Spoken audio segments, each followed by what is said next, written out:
திருவள்ளுவரின் ஒளியில் வாழ்ந்து வாழ்வின் உன்னத நிலையினை அடைய திருக்குறளோடு நாம் என்னும் இந்த நிகழ்விலே இணைந்திருக்கின்ற உங்கள் அனைவருக்கும் முதற்கண் வணக்கம்.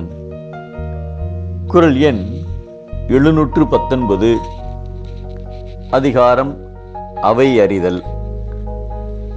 காஞ்சிபுரம் மாவட்டத்தில் செப்டம்பர் மாதம் 15ஆம் நாள் 1909ஆம் ஆண்டு ஒரு நடுத்தர குடும்பத்தில் நடராச முதலியாருக்கும் பங்காரு அம்மாளுக்கும் மகனாக பிறந்தவர் அண்ணா.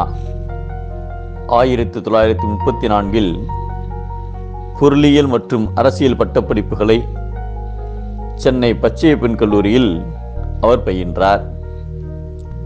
அன்றைய காலகட்டத்தில் கொஞ்சம் படித்துவிட்டாலே ஆங்கிலத்தில் பேச வேண்டும், அதிலும் கல்லூரியில் படித்துவிட்டால் ஆங்கிலத்தில் கட்டாயம் பேச வேண்டும் என்ற மனப்பான்மை எல்லோரிடமும் இருந்தது. கல்லூரியில் படித்துக் கொண்டிருந்த அண்ணா ஒரு முறை விடுமுறையில் அவரது பாட்டியின் இல்லத்திற்கு சென்றார். அங்கிருப்பவர்களுக்கு ஆங்கிலம் தெரியாது. இருந்தாலும் அவர்கள் அண்ணாவை ஆங்கிலத்தில் பேசுமாறு வற்புறுத்தினர். ஆங்கிலத்தில் அண்ணா பேசுவதை கேட்டு அவரை நையாண்டி செய்ய முற்படுவதை அறிந்த அண்ணா அங்கே ஆங்கிலம் பேசுவதற்கு அவர் உடன்படவில்லை.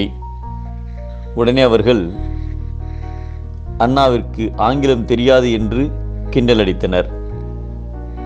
அதனை அவர் பொறுத்து கொண்டார். மேலும் அவர்கள் எவ்வளவோ வற்புறுத்தியும் ஆங்கிலத்தில் பேச அண்ணா மறுத்தார்.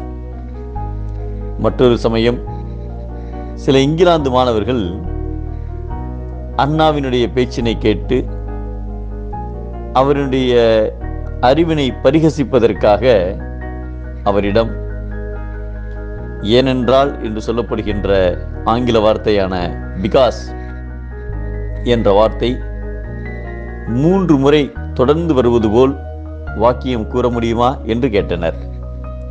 அதற்கு அண்ணா அவர்கள் no sentence can end with because is a conjunction என்று சொன்னார். இதனை தமிழில் எந்த தொடரிலும் இறுதியில் வராத சொல் ஏனென்றால் என்பது இணைப்புச் சொல் என்று அந்த பதிலினை அளித்தார்.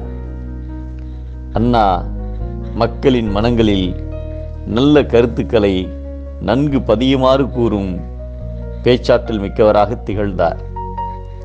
எப்போது எடுத்துரைக்க வேண்டும், எப்போது அமைதி காக்க வேண்டும் என்பதை நன்கு அறிந்திருந்தார். நல்ல அறிஞரின் அவையில் நல்ல பொருளை மனதில் பதியுமாறு சொல்ல வல்லவர் அறிவில்லாதவரின் கூட்டத்தில் மறந்தும் பேசக்கூடாது என்பதை புல்லவையுள் பொச்சாந்தும் சொல்லற்க நல்லவையுள் நன்கு சலச் சொல்லுவார் என்கிறார் நம் தெய்வப்புலவர் திருவள்ளுவர். அறிவில்லாதவர் கூட்டத்தில் பேசாதிருத்தல் நலம், அறிவுடையோர் கூட்டத்தில் பேசுவது பலம்.